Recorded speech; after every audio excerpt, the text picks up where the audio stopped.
देखिए, हमारे क्षेत्र के पूर्व विधायक डॉक्टर विनय जायसवाल अपने विधायकी के कार्यकाल में क्षेत्र के जीएम महाप्रबंधक एसीसीएल के बंगले पर जाकर उनके घर का पानी सप्लाई का पाइप अपने समर्थकों के साथ झुंड में जाकर पानी सप्लाई का पाइप को काट दिए थे।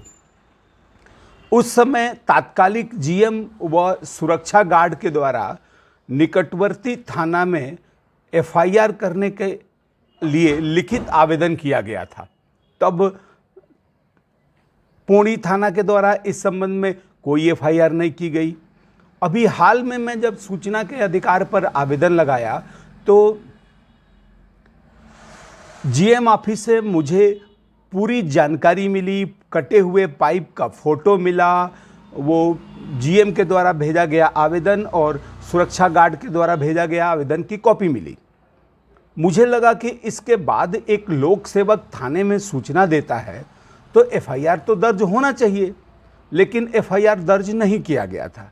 जब मैं पौड़ी थाना में सूचना का अधिकार लगाया तब मुझे पता चला कि एफआईआर दर्ज किया ही नहीं गया है। इन दोनों दस्तावेजों के आधार पर और आप लोगों के मीडिया के इलेक्ट्रॉनिक और प्रिंट मीडिया में छपे और प्रकाशित हुए समाचार के आधार पर मैं पौड़ी थाना में इस संबंध में एफआईआर करने का अनुरोध किया, लिखित अनुरोध। उस संबंध में पौड़ी थाना के द्वारा आज तक एफआईआर दर्ज नहीं की गई।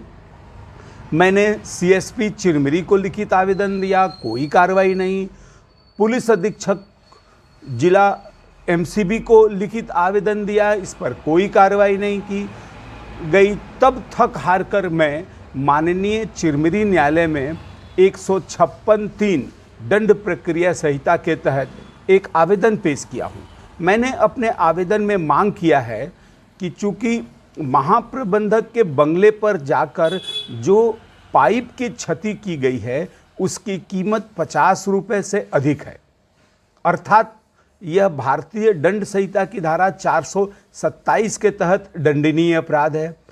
इसके अलावा किसी व्यक्ति के निजी निवास पर प्रवेश किया गया है जो भारतीय दंड संहिता की धारा 452 के तहत दंडनीय अपराध है। इसके अलावा जो पाइप काटी गई है वो शासकीय संपत्ति थी, तो शासकीय संपत्ति का नुकसान किया गया है, इसलिए लोक संपत्ति नुकसान निवारण अधिनियम 1984 की धारा 3 के तहत ये अपराध है। इस संबंध में माननीय न्यायालय थाना को निर्देश दे एफआईआर करने के लिए। माननीय चिरमिरी न्यायालय के द्वारा पौड़ी थाना से इस संबंध में प्रतिवेदन मंगाया गया है और प्रकरण की अग्रिम सुनवाई 18 नवंबर 2024 को निर्धारित की गई है।